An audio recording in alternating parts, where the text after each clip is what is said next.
বড় কাজ। তো সেই কারণে আজ আমরা পতাকা উত্তোলন করব। তার আগে আমাদের ছোট্ট একটা বক্তব্য রাখবে জুই।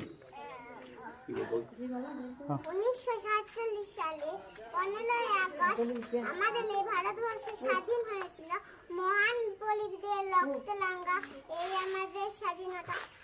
প্রায় 200 বছর পর আমরা ব্রিটিশ শাসন থেকে স্বাধীন পেয়েছি। এই যুদ্ধে ক্ষুদিরাম বসু, নেতাজি, ভগৎ সিং কঠোর সংগ্রাম করেছিলেন, তাই আজ আমরা স্বাধীন। এই বলে আমি আমার বক্তব্য শেষ করছি।